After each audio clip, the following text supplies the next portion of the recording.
नमस्कार, आपने देखना शुरू कर दिया है द एंगल और मैं हूं आपके साथ छवि अवस्थी। दोस्तों, खरपतवार वो होती है जो अगर किसी खेत में हो जाए तो अच्छी खासी फसल को भी बर्बाद कर देती है और किसान को नुकसान उठाना पड़ता है।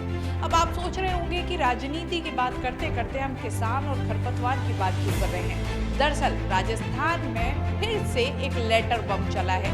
दरअसल एक पत्र लिखा गया है जिसमें मुख्यमंत्री अशोक गहलोत को सुझाव दिया गया है कि वो अपने मंत्रिमंडल से खरपतवार को हटा दें। अब ये खरपतवार कौन है, ये भी एक सवाल है, लेकिन सबसे पहले हम आपको ये बताते हैं कि ये पत्र आखिर लिखा किसने है। ये पत्र भी किसी कांग्रेसी विधायक ने ही लिखा है और वो कांग्रेसी विधायक है भरत सिंह सांगोद इलाके से विधायक है। पहले भी वो इस तरह का एक पत्र लिख चुके हैं और ये उनका फिर से उन्होंने एक ऐसा पत्र लिखा है जिसमें अपनी ही सरकार को घेरने की कोशिश की गई है। मुख्यमंत्री अशोक गहलोत के नाम ये पत्र है और कहा गया है कि भ्रष्टाचार के ऊपर उन्होंने काफी कुछ लिखा है इसमें कि भ्रष्टाचार जल्दी से जल्दी खत्म होना चाहिए और भ्रष्टाचार से ही दीमक की तरह काम करता है। और इसी के साथ उन्होंने जिक्र किया है कि भ्रष्टाचार एक ऐसी खरपतवार है जो सबको बर्बाद कर देती है और यही उन्होंने लिखा है कि मुख्यमंत्री अशोक गहलोत को जल्दी से संज्ञान लेना चाहिए और उनके मंत्रिमंडल में जो खरपतवार है, जो भ्रष्टाचारी लोग हैं, उनको भी जल्द से जल्द हटाना चाहिए। अब इस पत्र के आने के बाद से बीजेपी को फिर से एक भुना भुनाया मुद्दा मिल गया है। बीजेपी ने भी शुरू कर दिया मुख्यमंत्री अशोक गहलोत को टैग करके उनसे सवाल दागना। अब सतीश पूनिया ने इस पर लिखा है, जो बीजेपी के प्रदेश अध्यक्ष हैं, कि मुख्यमंत्री अशोक गहलोत जी ये बताएं कि ये खरपतवार है कौन सी और एक बार इस पत्र की भी जांच कर लें, कहीं ये क्योंकि ये सोशल मीडिया पर आया है तो कहीं बीजेपी ने इसे ना लिखा हो। तो एक चुटकी भी ली है इस पर सतीश पूनिया ने।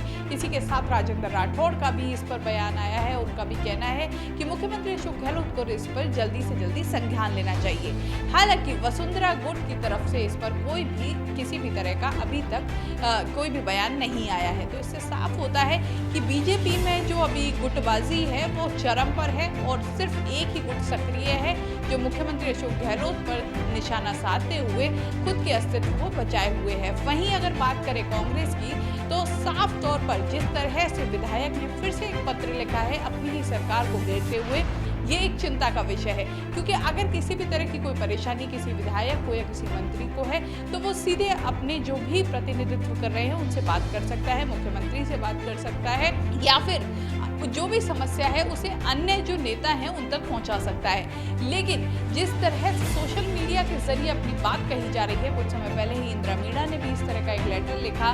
उससे पहले खुद भरत सिंह जो कुंदनपुर हैं उन्होंने भी इसी तरह का एक पत्र और लिखा था जिसमें अपने जो मंत्रिमंडल के एक मंत्री हैं उन पर निशाना साधा था, उन पर भ्रष्टाचार का आरोप लगाया था।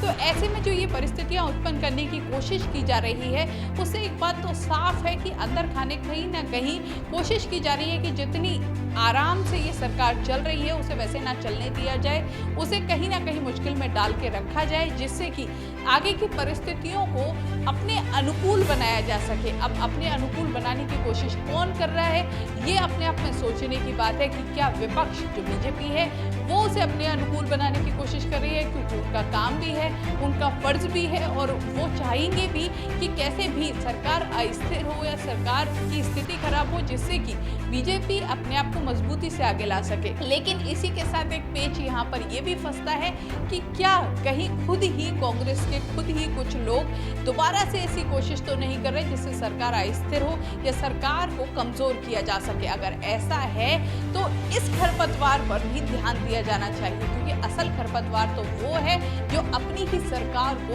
अस्थिर करने की कोशिश कर रही है। अब ऐसी खरपतवार कौन है, इस पर मुख्यमंत्री अशोक गहलोत को जल्द से जल्द ध्यान देकर इस खरपतवार को हटाने की आवश्यकता है। अगर ऐसा नहीं होता है तो कांग्रेस को नुकसान उठाना पड़ सकता है। वहीं बीजेपी की गुटबाजी इस समय कितने चरम पर है ये सबके सामने आ चुका है। तो इससे साफ है कि जरूरी है कि मुख्यमंत्री अशोक गहलोत इस पर ध्यान दें और ध्यान रखें कि ऐसा कौन है जो सरकार पर दोबारा से मुसीबत डालने की कोशिश कर रहा है और इन लेटर बम या सोशल मीडिया के सहारे एक आम जन में इस तरह की भावनाएं पैदा कर रहा है कि सरकार में कुछ ना कुछ गड़बड़ी चल रही है। इस तरह की खबरों के लिए द एंगल देखते रहिए। हमारे चैनल को जरूर सब्सक्राइब कीजिए। वीडियो पसंद आया है तो शेयर करना ना भूलें। नमस्कार।